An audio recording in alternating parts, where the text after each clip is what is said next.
Good morning, everybody. I hope you can hear me. My name is Marine Perron. I would like to welcome you to this new GPSA webinar on applying political economy analysis to social accountability, especially the care experience. Today, we have Gaia Goso from Care International UK. She will be our guest presenter. And our moderator this time will be Maria Poli, Senior Governance and Social Accountability Advisor at the GPSA.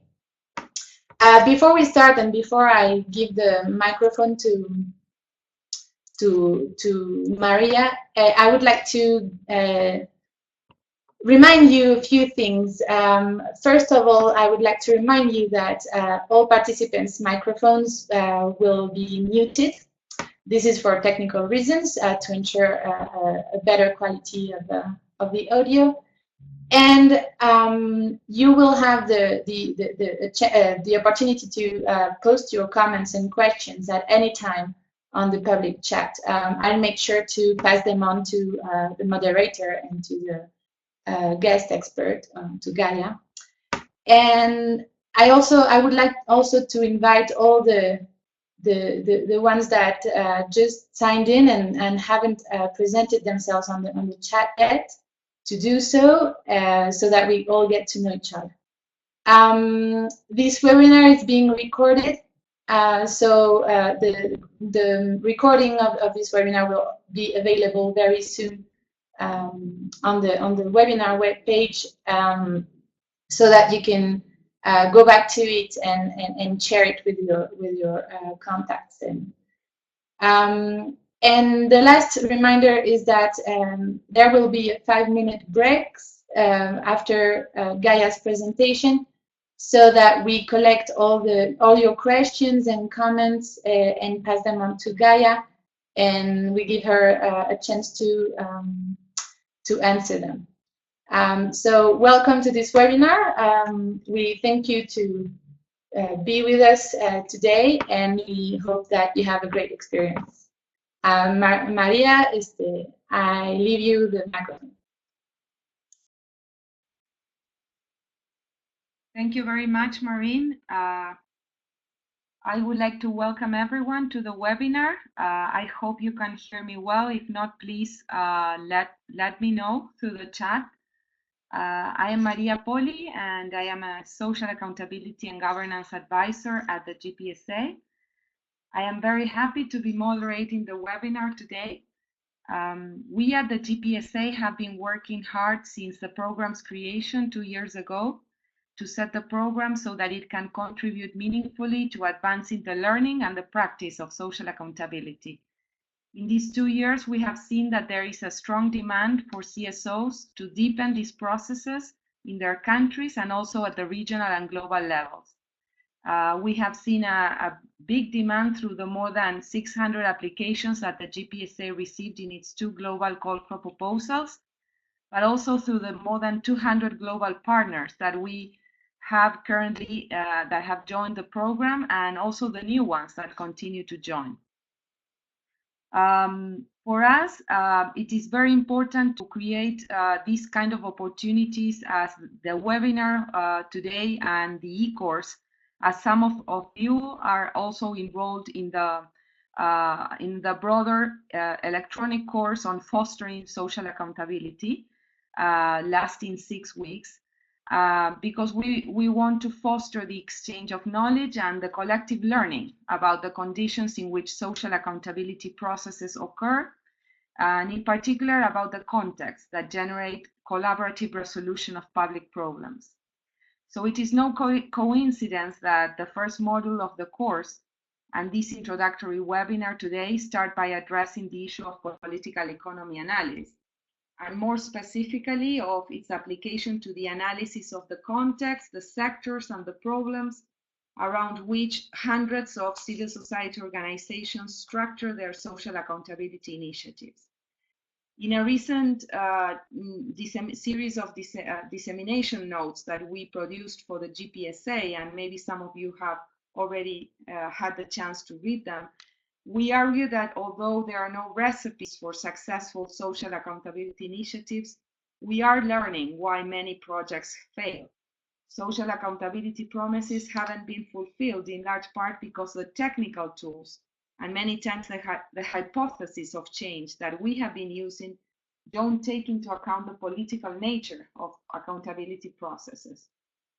In those notes, we also identified some of the elements that appear to be present when these processes do take into account political factors. We call them strategies that harness the context, that are responsive and politically responsive and multi-pronged, that set up broad-based coalitions, oftentimes informal, and that cross the state-civil society divide, and that employ adaptive learning.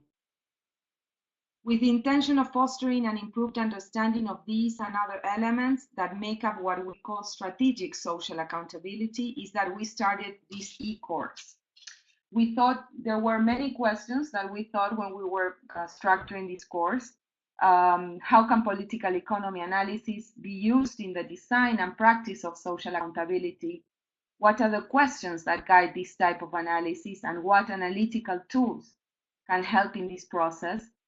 And more importantly, how do these processes occur in practice? So applying a political economy savviness to social accountability means much more than writing up a map of stakeholders and institutional arrangements.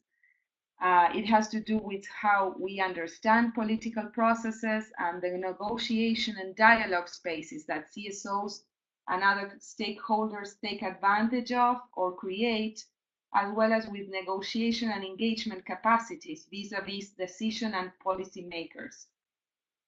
So in bringing political economy analysis and political analysis more broadly into the social accountability equation, we need to understand better not only the kinds of political and policy analysis, but also of political action.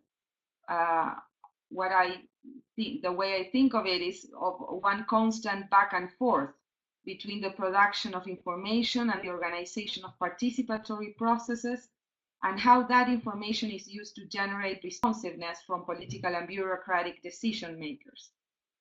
So these are some of the questions that we asked ourselves when thinking about this course, and more specifically for this module, for those of you who are going to continue participating in the e-course. Today we have a global community working on this, and the challenge is to generate a greater capacity for collective reflection that leads to a greater capacity for collective action. CARE International UK is one of the organizations supporting both social accountability processes and a better understanding of political economy analysis and its application to social accountability. It is also one of GPSA's global partners. So now let me welcome Gaia Gozzo, Governance Team Leader at CARE International UK.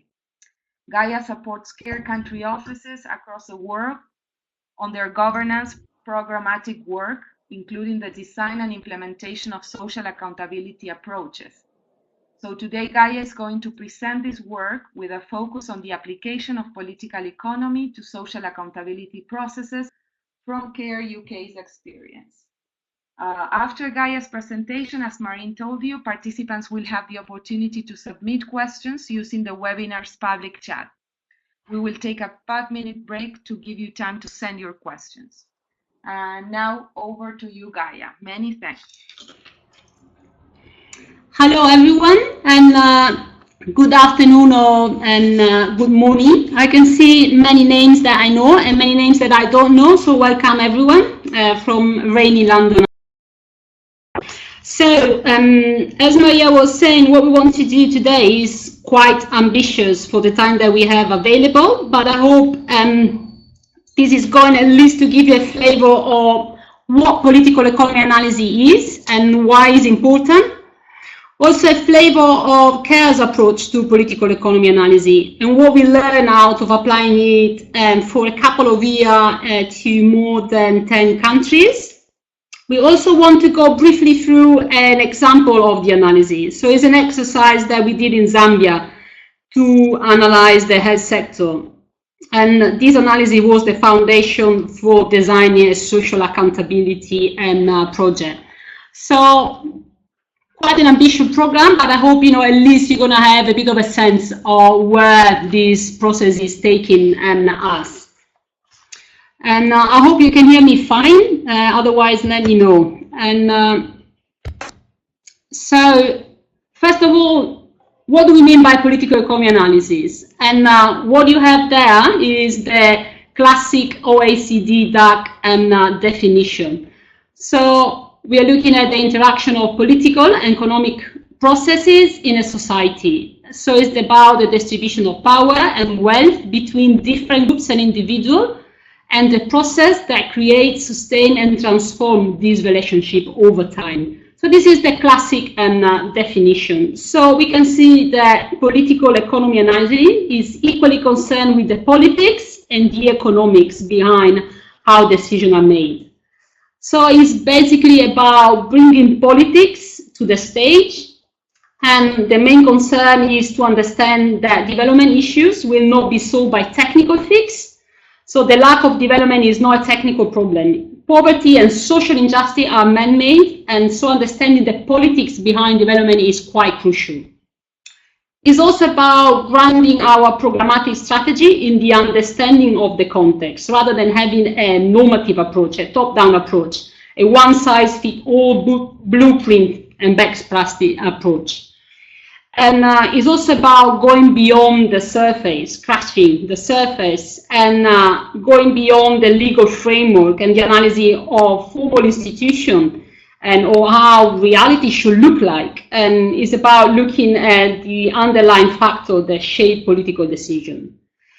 And so, in a nutshell, what we want to understand is power relation. What are the center of power? Who are the powerful actors? Who is making political and economic decisions? What are the interests and the incentive of this decision maker?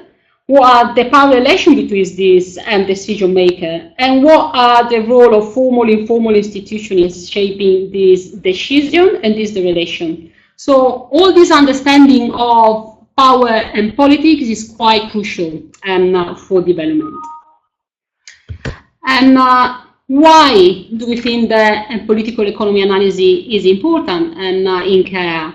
Well, 10 years ago, what we realized is that a lot of our country offices start putting bad governance as an underlying causes of poverty. So what we start realizing is that we had to go beyond the traditional situation analysis and better incorporate governance into our analysis.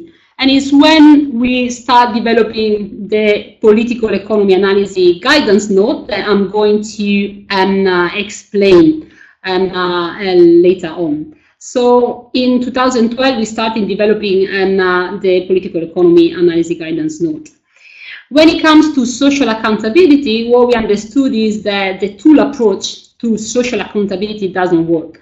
So in our case, because care is mainly know about community scorecard, is not having community scorecard approach and applied as a tool. So the standard 7-step apply as they are to each and every context. So we understood that community scorecard is about a political process. So we need to understand the context, we need to plug into the context, we need to understand what are the opportunities to make the most of existing accountability mechanisms that are in place, and also to work with the champion of change. So the first step for that is, the first step for thinking and working politically is a sound political economy analysis. So this is the journey that we went as an organization to really try to put political economy analysis at the center of what we do. And I can tell you it's not an easy task. And so looking at the guidance note, and we didn't reinvent the wheel. And it was generated by the governance team and in consultation with country offices. So we hope that it reflects and very different context, and is based on existing literature. So we look at DFID driver of change, we look at the World Bank problem-driven analysis, we look at CEDA power analysis, and all the other well-known tools out there.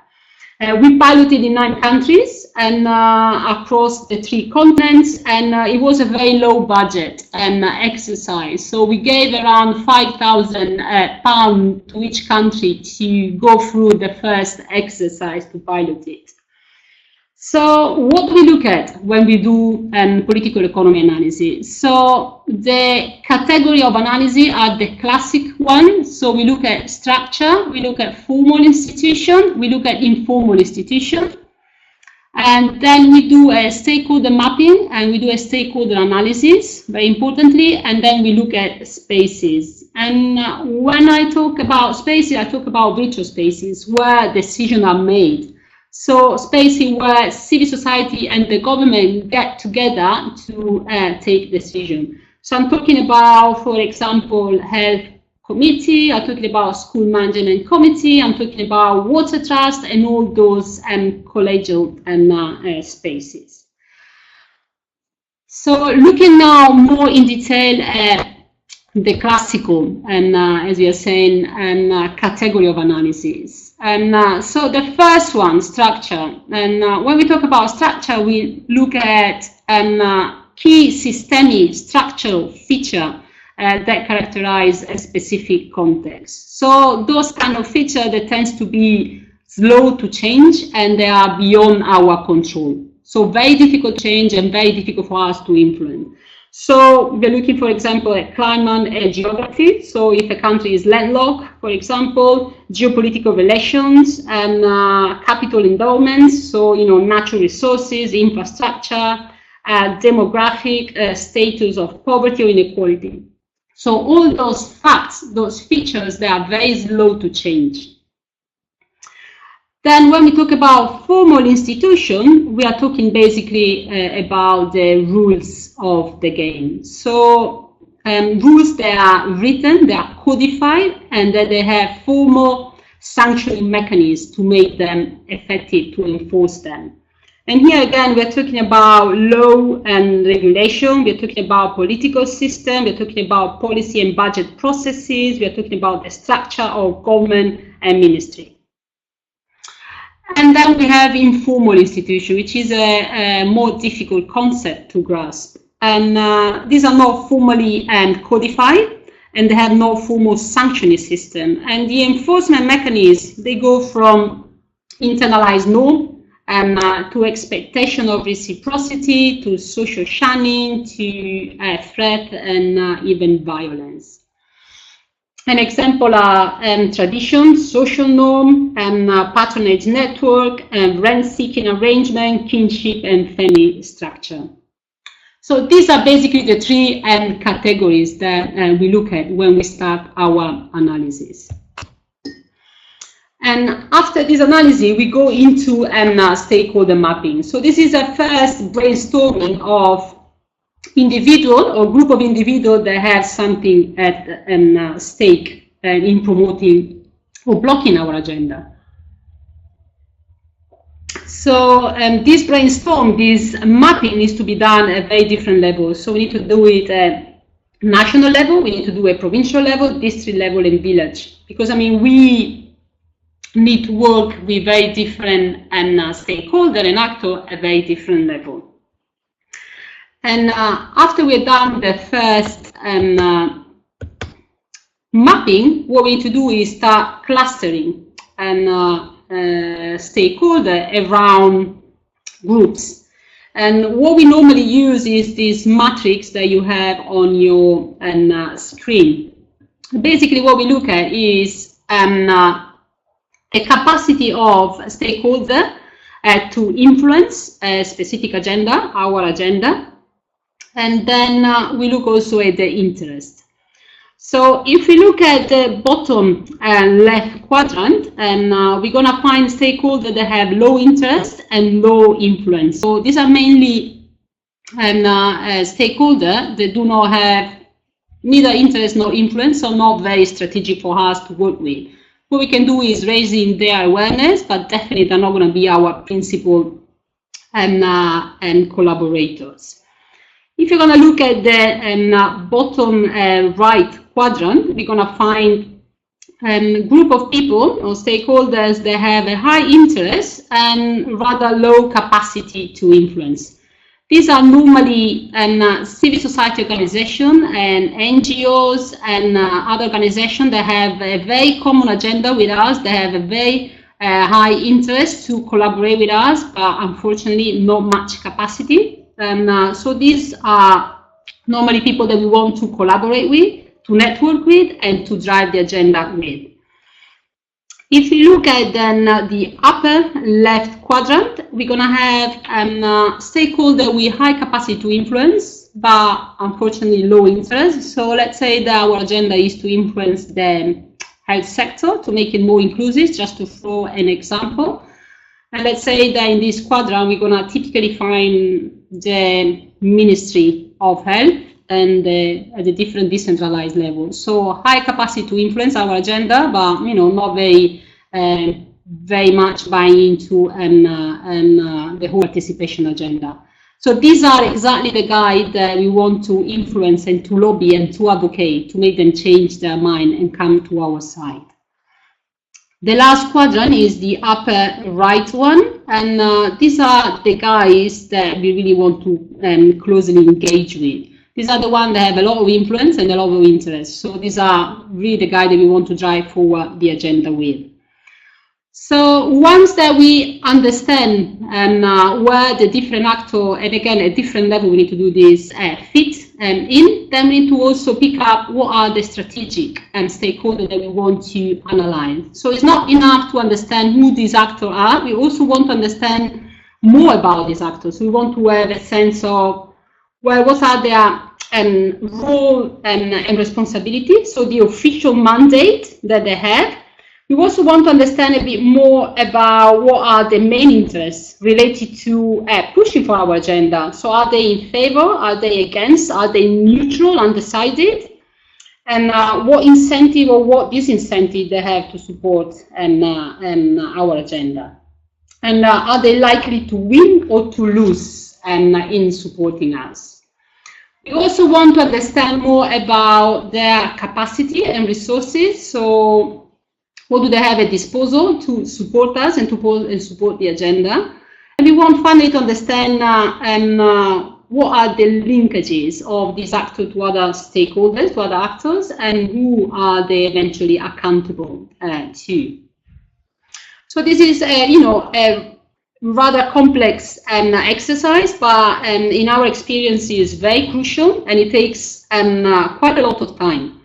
And it is important to engage beyond our organization staff. So we tend to do this exercise in a workshop. It takes easily more than a day. And we normally invite obviously partner we are working with and also local authorities, because their analysis become much richer and we have much more perspective and information.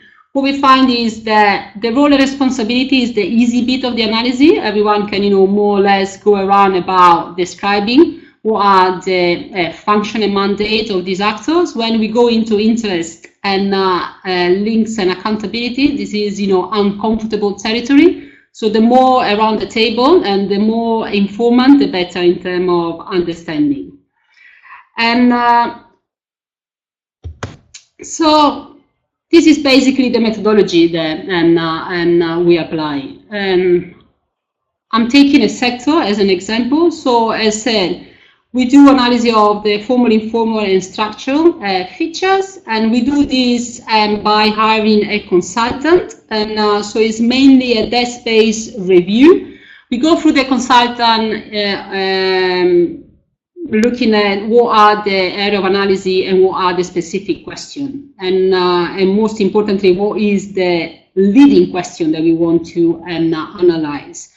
And the consultant does a desk review of existing literature and around the sector, but also does some primary data collection. So in the case of Zambia, for example, the one that we're gonna look at the end of this presentation, the consultant went out to the Eastern Province and did some key informal interviews and focus group to collect information. And this takes around a month. Then what we do is we organize a workshop and we present the first draft report. And what we want to do there is validate the information that the consultant has been collecting. So we're not happy just having a consultant doing a nice report. We want to make sure that there is an ownership of that information, and is also that is taking on board different perspectives. So first bit of the workshop is about, let's go through what we have found out, and let's validate what we have found out, let's add, let's take out, and let's discuss it. And then we go into the mapping analysis of the stakeholder. And a typical workshop, it takes around 3 days. And sometimes we go into the design phase in the same workshop. Sometimes we take a break and we come back after a month, after we've been meditating over the analysis, and we do the design. And altogether, the whole process takes around a couple of months, and is a very iterative process. So it's a lot of back and forth. It's a lot of finding out what are the information gap, going back, collecting information, discussing, doing the stakeholder mapping and analysis. Sometimes we do in the same workshop for all the levels. Sometimes we do it at different levels. The important thing is not considering this process as one-off process that we do in a couple of days. This is a long process and is not done once and for all. We need to come back and revisit very often. What are the lessons learned out of from the process and method and point of view? And what we learn is that, as we all know, political economy analysis is driven by bilateral and multilateral, and it's been DFID to start with, but then the World Bank has been SIDA, the ODI, and the Dutch. And so it's mainly driven by bilateral agency, and obviously the frameworks reflect their way of working, their objective, and their ethos. So I think, political economy analysis is quite new for NGOs, and we have to generate a model that better fits our way of working, and that is more relevant operationally for us. So generating the guidance note has been a bit of a challenge in terms of really revisiting not the category of analysis, because as you see, they are the same ones, but I think coming up with questions that are relevant for us and for our way of working and our way of approaching development. And I'm talking about, in the case of care, at least, putting more emphasis in the sectoral level, local level, and less emphasis at the country office level. While a lot of the literature in coming from bilateral and multilateral focus a lot on country office level. And we also learned that we need to be clearer, simpler, and more focused. So we need to come up with a specific question, so not having generic question and want to understand everything about everything, and we need to stick to that. We also learned that we need to provide clear guidance on how to go about the analysis. So clear question, clear methodology on how to do the analysis of the secondary data, how to run the workshop, how to collect the primary data. So this is new territory for everyone in the NGO and the sector. So we need to demystify political analysis, and we need to make things clear and simple, not to threaten colleagues from technical teams. We also understood that this is a major change in the way we approach a context analysis. So we need to build our colleagues' capacity. And we learn, for example, that a good starting point is power, explaining power and explaining what is power analysis. And we always start from there. But we also need to build capacity around some key issues, like, you know, what are institutions? Very confusing. What are informal institutions? Even more confusing. And what are, you know, incentives, you know, how to do a stakeholder mapping and analysis. So there is a lot there that you need to build if you want to build an ownership of these processes, an ownership that goes beyond the analysis and then build into then the operationalizing of this analysis. So something that is also relevant for then delivering on the finding of the analysis. And we also find out that we don't have all the resources that multilateral and bilateral have to engage in expensive processes, to contract expensive consultants that generate beautiful reports that possibly very few people end up understanding it and reading them. So I think, you know, NGOs tend to have a much more participatory approach. So we tend to set up participative processes. We tend to engage with different stakeholders to get their buy-in and to draw into their understanding of the context. So I guess this poses some trade-off. We face the usual trade-off between the quality of the information that we generate, and I think, you know, you can get better quality if you contract a very expensive consultant, but also the ownership of the process by local staff. So, and I think that for us it's equally important to have good quality and reports, but also have a participatory process. And okay, I think, you know, I'm a bit late, so I need to speed up, and is what I'm hearing from the central board. So let's go and talk. Let's go and quickly look at Zambia report. So what we did here was looking at the health sector in the Eastern Province, and this was, as we said, the basis for doing and setting up social accountability program. So we came out with a very specific question, quite important. So the specific question was, given the current political economic context of the health system in the Eastern Province, how can excluded citizens, particularly women, influence the quality health service delivery in the province? So Eastern Province, what are the entry points for civil society to influence the quality of services, and how we can hold power holder to account? And so if you go back to the category as an example, and of course, we have very limited time, so I'm not going to be able to go through the whole analysis, and I understand that the GPSA team share the whole report. So here I'm just going to pick up in few issues and give a flavor. So in terms of structural issue, what I thought it was quite important for our agenda was the abolition of the Central Board of Health in 2006. So in the 90s, the Central Board of Health was created, and this was responsible for the distribution of funds and overseeing the quality of provincial and district level. And it was also responsible for engaging at the provincial and the district level. So the abolition of this central board in 2006 has resulted in the decentralization of the decision making, and this has somehow taken away voice from the user. So for us, this is a very important feature in terms of understanding how the sector reform agenda has been developing, because if we want to promote citizen engagement into health service delivery, of course, understanding that there's been a major change in terms of sector reform 2006 is quite crucial.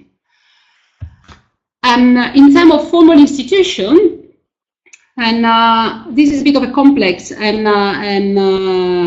slide, but is complex also looking at the formal institution. So what we're going to look here is basically the whole levels and how law and policy are made, and how program is delivered, and how budget are allocated and transferred and spent. This is what we want to understand if we're doing a sectoral analysis when we do the analysis of the formal institution. So if you look at the left-hand side, you're going to see that in Zambia there are 4 levels of decentralization. We have the national level, We have the provincial level, we have the district level, and we have the community level. So what happened at national level? We have the Ministry of Health and we have the Ministry of Community Development. And in 2011, the maternal and child health moved from the Ministry of Health to the Ministry of Community Development. So the situation now is that the Ministry of Health is in charge with the national hospital and is in charge with the provincial hospital, while the Ministry of Community Development is in charge with the district and the village level. So this has created a lot of policy incoherence. It's very confusing, especially for the province and district level articulation to understand who is doing what. Formally, it's still under the district level, is still under the Ministry of Community Development, but actually they are still depending a lot from the provincial level in terms of budgeting, consolidation of information, consolidation of plans. So this is creating some confusion. At village level, which is where we tend to operate more, and we have issue in terms of connection between the neighborhood health committee, who is not formally part of the health system, but is a space that represents community into the health post. This is a very weak link. The meetings are not taking place, so the demand coming from the community are not properly channeled into the health post. And the representative of the neighborhood and health committee are not democratically elected. The same thing in terms of links between the neighborhood health committee and the health center committee. And so this is just to give a flavor of how the formal, the legal structure is organized. In terms of budget, we in 2013, we had 11% of the GDP allocated to health. It is up from 8.5% in 2011. So there is an increase, but it's still short of the agreement under the Abuja agreement of 15% of the GDP. And even if the budget should go to the Minister of Health for the provincial level and to the Minister of Community Development for the district level down, and in reality up to 2013, all the funding were going still to the Minister of Health and was disbursing to the Minister of Community Development. So this is creating a lot of confusion and policy inconsistency. And in terms of informal institution, and what we have is, as we said, some social norms. So Zambia, as you would expect, is a patriarchal society. Men occupy leadership position, and we have very little female representation. So in the parliament, for example, is 9%, and the local level is 6%. So for our project, in terms of boosting voice, especially of women, this is a very important feature. And we say also that informal institutions look at the de facto behavior. And we already said in the previous slide that why there is a division of labor between the Ministry of Health and the Ministry of Community Development. In reality, there is a lot of confusion, and the district level, they're still depending on the Ministry of Health. And there is also a lot of staff that are refusing to move to the Ministry of Community Development because that is perceived as a loss of prestige and funding. And then there are also ideology that come into place in terms of analysis of informal institution. And the health system is mainly curative and focus a lot on hospital. The most of the cases are based in urban areas. So the hospital absorb disproportionate resources. And so the health posts in rural area are in short supply. So basically, health and rural and posts receive very little attention compared to the urban area. And so what in summary are the main issues that we found? So the first issue that we came up with is the issue around budget. So how budgets are allocated, so short of the Abuja agreement, but also the whole disbursement from the national to the district, provincial district and village, and is a lot of time is late, is not adequate. So a lot of issues in terms of budget flow. Another big issue that came up from our analysis is the weak capacity of civil society to engage in collective action, and this is happening at all levels. From the, we said, village level with the neighborhood and health committee being very weak, but all the way up to the national level. And space for civil society engagement is very limited and is not inclusive, and this again is happening at very different level. And then the issue for us, because it's where we work more, is the link between the neighborhood health committee and the health facility.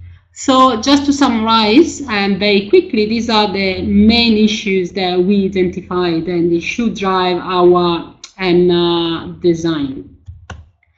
And so what we identify as pathways of change are, well, an issue around, as we said, monitoring the quality of health services, especially in the rural area. So we decided to implement community scorecard so that we start producing some evidences, information around the quality of services delivered in a rural level, village level. As we said, we also find out and identify that there are a lot of issues in terms of budget allocation and disbursement. So we also decided to complement community scorecard with participatory budget monitoring. And we decided also to strengthen civil society capacity. So the neighborhood health committee, we need to strengthen that link between community and the health center. That articulation doesn't work, and we need to really strengthen this space. But we also need to strengthen community society, civil society platform at a higher level. It's not enough to work at village level. We need to scale up. So we need to make sure that there are platforms of civil society at district, provincial, and national level. And very importantly, we also identify spaces for decision making, collective spaces, and there were the round and circle in the previous slide. So what we decided is to strengthen these spaces. They are in most cases moribund, not working, not inclusive, and so what we decided is let's work with with these spaces. And I think I need to move on. I have the last slide. And I'm not going to go through this. This is just to give you a sense of the the theory of change that we came up with. And last slide is very three main things that I think we learn out of the whole process. The first one is, pick the right stakeholder. So it's crucial to have buy-in from local authority as a service provider. I think that we need to go beyond working with the usual suspect. We need to understand who are our allies, who are our champion of change, who are our opponent at different level, and pick up the right ones. So this is our first lesson learned in terms of, political harmonizing for social accountability. The other one is to pick the right level. And you need to understand what is the right entry point. And we saw that there are, for example, in Zambia, a lot of political policy incoherency between the district and the provincial level. So our entry point is normally the district level, but in this case, because the district is so disconnected from the provincial level, we need to make sure that, we scale up and we move to the provincial, to the national level. I think one of the issues that we are finding out is that social accountability tend to be very localized, but the whole scale up and the vertical integration to the national level is a critical issue that we need to get better. And the last thing is to plug into indigenous accountability systems. So leverage the space that are already in place. So the whole district coordination and committee, the whole provincial coordination committee spaces that are already there, let's plug into them and let's try to revitalize and make them more accountable instead of creating a separate system. I think that was it. And sorry if I went a bit longer. I'm going to leave it to Maria now to moderate the rest. Thank you very much, Gaia. Very interesting presentation. I think it is impossible to do it, Gaia, because this requires, you know, a little bit of time to understand the process. And so I think it is very important that you, you know, at least started to tell us a little bit about the way you have done it in Zambia. And that is, you know, part of the idea was to look at one example, because otherwise the analysis, you know, stays at a very general level. So I think the last part has been very interesting, and I hope that through some of the participants' questions, you can, you know, deepen a little bit what you just presented. So now I would like to invite all of our participants to take a 5-minute break and to send us your questions. Please use the chat to do so, and we will get back to you in about 5 minutes and try to consolidate a little bit your questions so that Gaia can address them. If there is no question right now, we will move then to the break. Thank you.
Many thanks, everyone, for your questions. I think we have a good number of questions now, and I would like to move forward to the start the discussion with Gaia.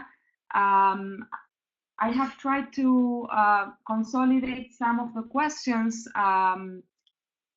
Please let me know if you cannot hear me well.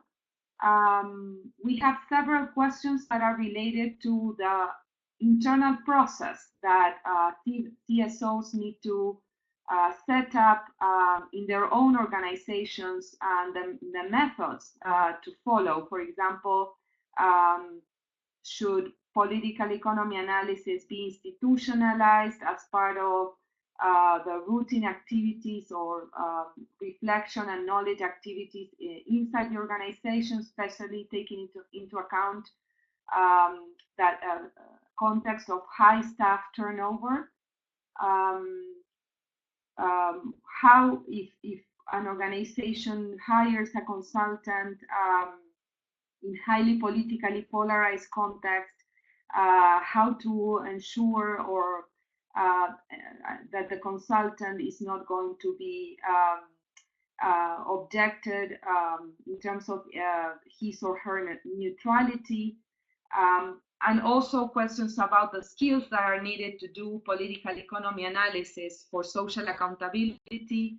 There was a question about is this too complicated? Is stakeholder analysis too complicated?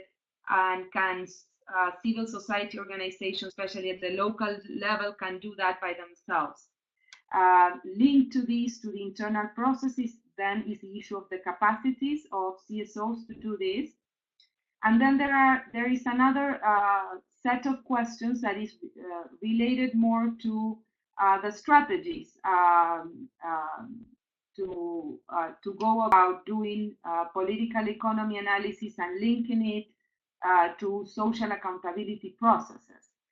We have questions related to the spaces, how to create these spaces when many times decision making is almost closed to external parties, how to engage the support of actors that are outside the CSO sectors, and in order to build coalitions, and also how to deal with political system issues, for example, changes in government, and should we do new political economy analysis if there is a change in government?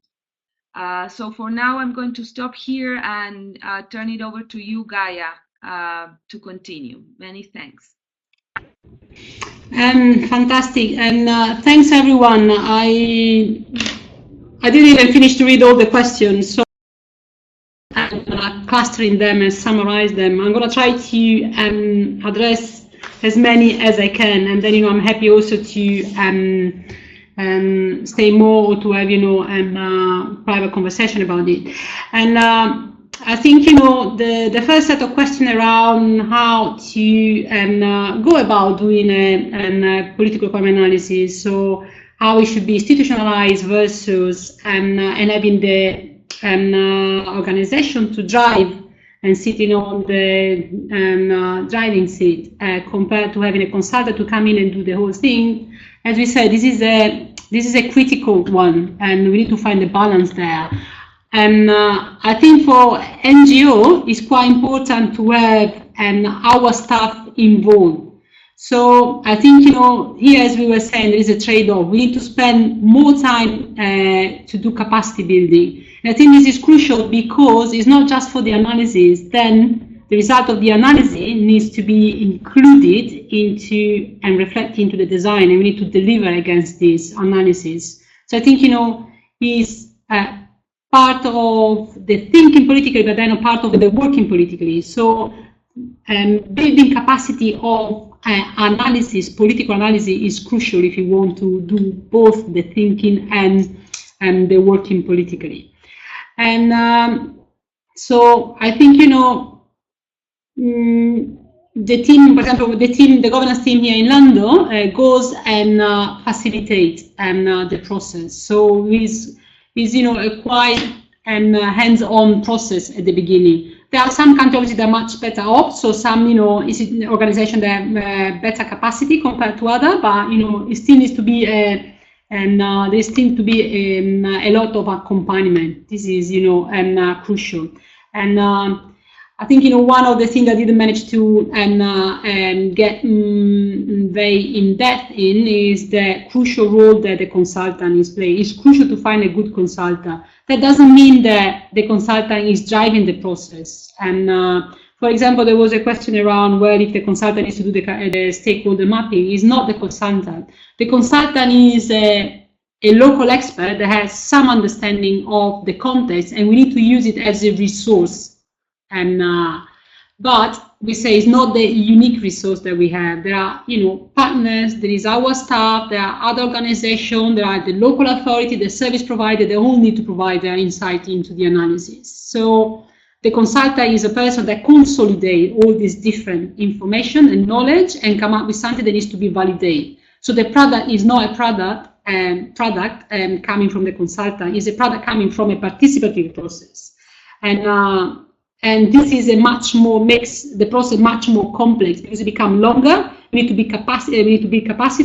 We need to spend time into having discussion, and so it becomes much longer and much more complex than having someone sitting behind a desk and doing a nice report that is going to then present. So I don't think that is the way of going. We need to build capacity. We need to get everyone on board and understanding, and what we're doing. And I think the question around also how to institutionalize it. I think this is a big question for NGO, but for donors as well. I was recently to a political economy analysis conference, and I think donors are exactly facing the same challenges. And we were saying that until we keep on recruiting staff based on their technical skills, we're going to struggle with doing serious political analysis and political work. So for me, and I think, you know, this is true for CARE, and what is important is to start recruiting staff that has political understanding of the context and is able to perform this political analysis, and is able also then to link up to the right stakeholder that has the right connection. So we need different skills for the staff that are going to do the analysis and deliver on the analysis. This is one of the things that I feel very strongly about. And so this was addressing the skill that I think, you know, they should have. And there were other questions in terms of what are the best way to get government and civil society and other actors to engage and come together. And for me, and I think this is the CARE experience, and our approach is a dialogue and based approach. So, and I think that having an understanding of what are the incentives of the government and all the actors to come together and to work together is very important, but most probably those incentives are how to say this, you know, if we're going to present something that is threatening, that is challenging, that is confrontational, and those incentives to engage are gonna be very diminished. So I think for me, one crucial thing is to present social accountability as a non-threatening process where we engage with, where everyone is going to get something out of it. And can you still hear me? Hello? Yes, Gaia, we are hearing you. Okay, and where everyone finds an incentive to engage in the process. So sometimes it's very difficult, but it needs to be as long as possible a win-win process. So in the case of CARE, for example, we always present the community scorecard as a process that is going to help service providers to improve the quality of their services, because they're going to get information around the quality of their services. And so this is going to enable them to understand better how to deliver more appropriate and effective services. And so for me, this is a key strategy to get different stakeholders around the table. And there were questions around the stakeholder analysis, and it's true that it's complicated, but as said, is a very crucial piece of the process. And as I said before, it doesn't need to be driven by the consultant at all. And I think we can go from the very basic mapping. I think the clustering is a more challenging exercise, is even more. But I think, we need to build capacity and go little by little. And some, in some processes, we had done a beautiful, analysis with a lot of, information. In some other cases, we've done, a mapping with, a very shallow analysis. I think, is, again, we need to build skills and go progressively. And there were questions about the indigenous accountability system, and so when I mentioned indigenous accountability system, I meant the accountability system that are already in place. So one typical example is Rwanda, so the IMIGO, who is a performance assessment system that the government put it in place to monitor the quality of the service delivery district level. So this is an accountability system, and is a space where, in our case, if we provide information to into this system, we're going to make sure that we plug into an existing performance assessment system. We provide information that are going to be used and are going to be part of an institutionalized system. So, and making sure that we understand what are the accountability mechanisms in place, and that we plug into them, we play with them, and we provide information to those systems is critical. In the Zambia example that I was discussing, I think the provincial and the district coordination mechanisms are the one that are in place, and the one that we need to strengthen, the one we need to provide information to, and we need to revitalize. So for me, it's quite important, if you want to have social accountability as a sustainable process, to look at what is in place and not invent new spaces and not invent new processes, not set up new mechanisms. So for me, that one is quite crucial. And there were a few questions around, what's going to happen if we have a high turnover of personnel. Do we need to redo the analysis? Do we need to go back? And the answer is yes. As you say, it's not done once and for all. And we need to have field staff, frontline person that keep on doing that analysis on a continuous basis. They need to be able to have, the political antenna up and pick up on changes at a very different level. Not just, the kind of, election is coming and there's going to be a reshuffle of the cabinet. We need to also make sure that, we're able to understand what's going on at the district level, village level where we are working. What is the shift in terms of, who is deciding, who is the new head of the teacher and parent and school committee. We need to really be always aware of what are the changes in the scenario and redo our analysis and readapt our strategy. I think this is quite challenging in a context where donors are quite strict in terms of delivery against result, come out with fixed milestone. You need to have a strict framework. So I think that is a big challenge for NGOs, but I think there is no other way of going. If you really want to, as we said, work politically, we need to really react to the political changes and be very aware of that and adapt to those changes. Maria, am I leaving out any critical question? No, Gaia, I think you have addressed all the questions. I would like to ask participants, if you have other questions, please write them now. We still have about 10 or 15 minutes, and as I was listening to you, Gaia, and after reading the report from Zambia, one of my main questions, and is something that I have also seen in other initiatives, is you know, the link between the findings from your political economy analysis, you come up with the strategies that are the social accountability strategies as a result of that analysis. And I think that is very clear in the Zambia report. So the way you have developed the strategies that could be a response to those findings from the political economy analysis.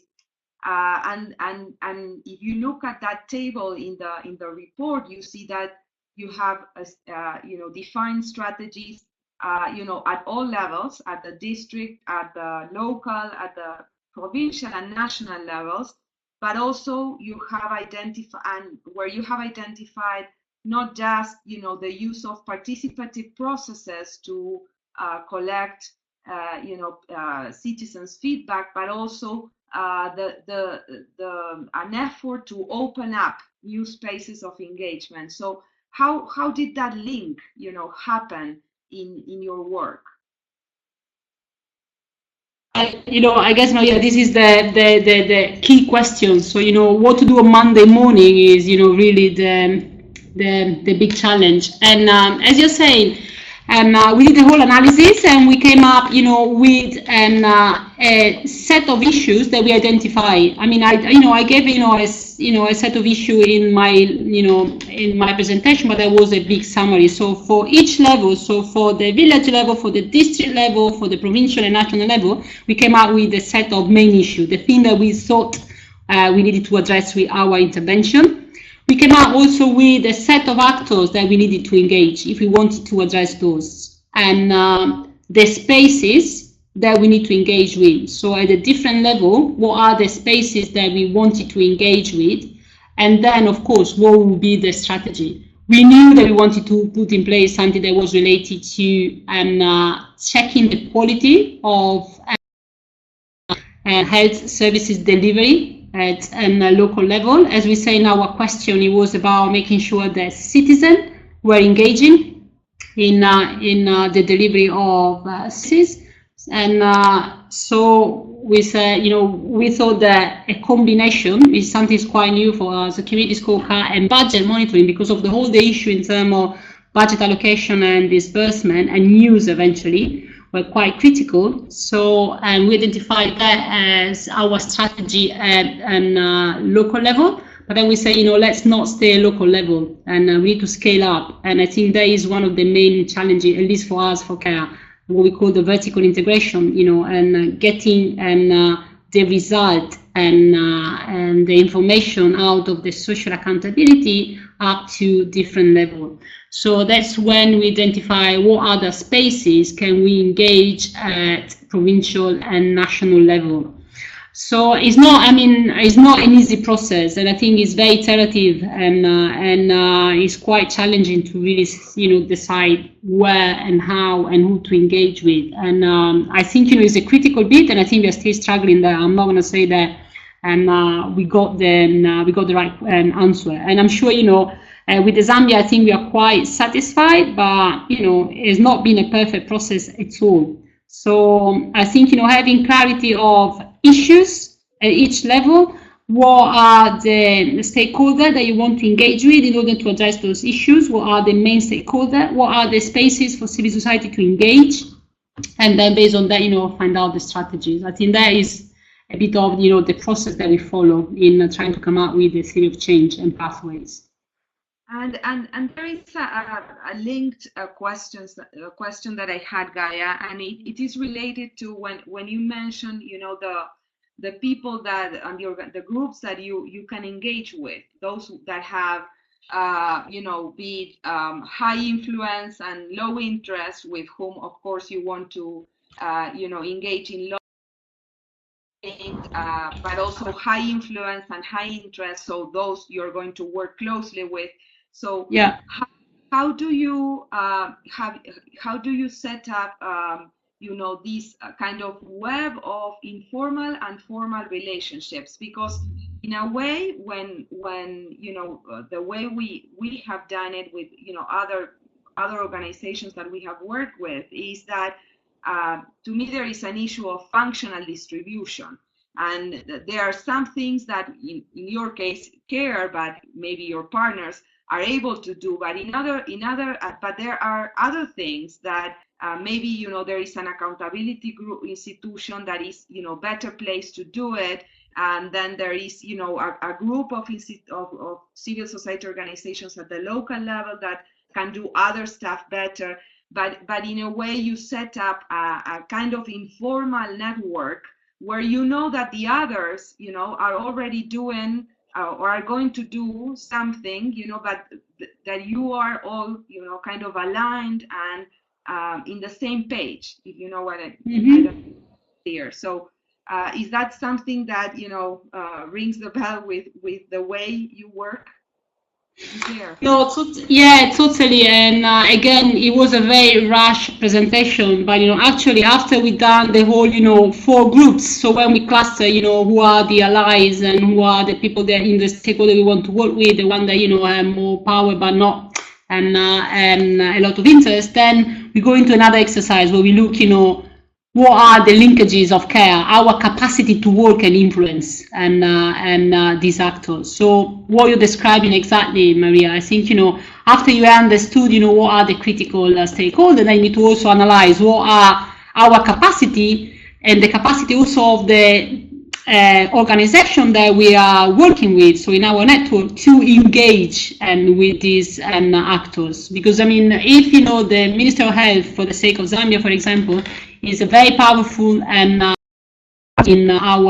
for our agenda, but we don't have any linkages and it's not open. So you know, and it's going to be very difficult to get the Minister of Health into the picture. So I think it's exactly what you're saying. Let's then analyze our own capacity to influence this agenda, to engage with this actor, and not our own intern, not just CARE, but also the partner that we're working with and our network. So that is another critical step. That was not there just because of the sake of time and lack of time, but definitely is exactly echoes what you're saying, Maria.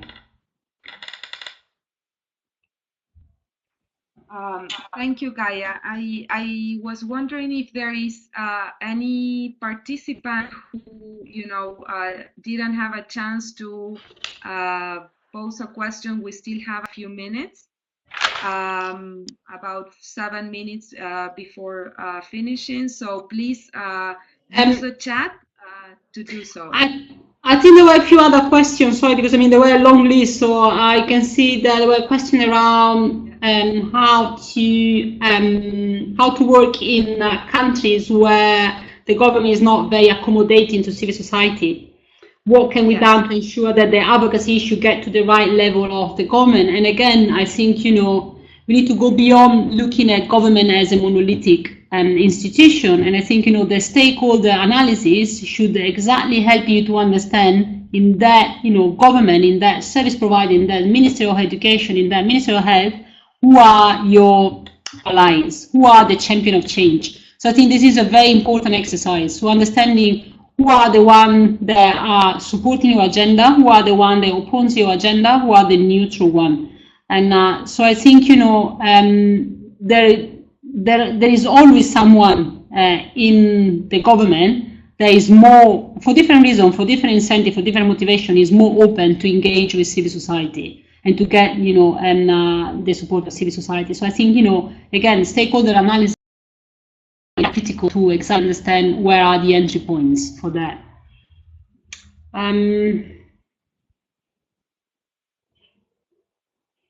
Yeah, I think that was it. Yes, there is another question about the role of traditional authorities. I think, you know, in some African countries, that is a very important question in terms of creating engagement spaces. Okay, so I'm very happy that that one came up. And I think in our analysis, came up there in Zambia, they're not very influential and very critical, but we have other examples, like, for example, in Malawi, where in delivery communities, COCA, we had to engage with traditional authorities. And in the case of Malawi, there is a very fragmented, decentralized system, and local consular are not in place. So it's quite difficult to have the district level as an entry point, because I mean the local consular are not in place for decision of the central government of not favoring the political opposition. So in that case, for example, it was impossible for us to engage at district level, and we decided that the right level of engagement was a village level and working with traditional authorities. So in that case, for example, it was quite relevant. I think again, the analysis of the context needs to tell you how relevant are the local and the traditional authorities, and how appropriate or not is to engage them.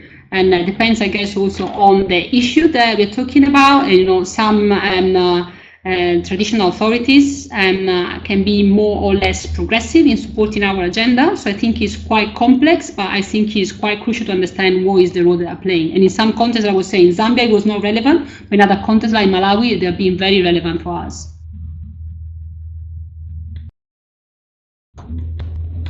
Thank you very much, Gaia. We only have 3 minutes left. I see there is one more question, and I would, what I would tell Elena is, first of all, invite all of you that have enrolled in the e-course.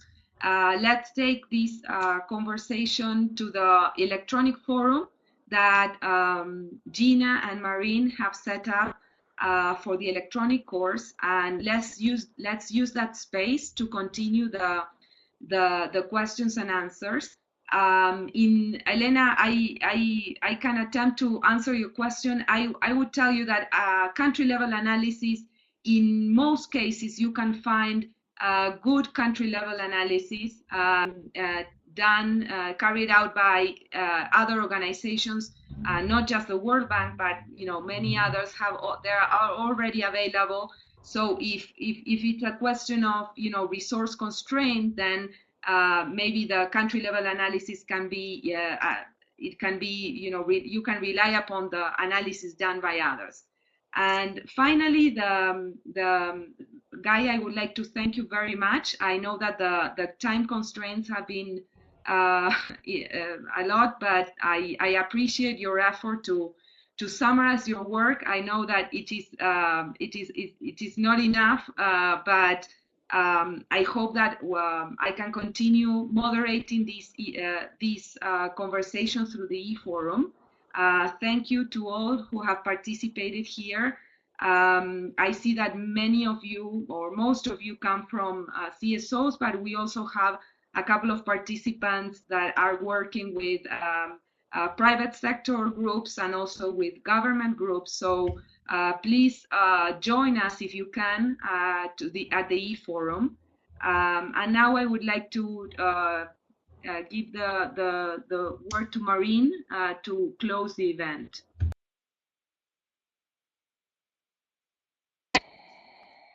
Thank you, Maria, and thank you, Gaia. Thank you so much for giving us this very interesting webinar.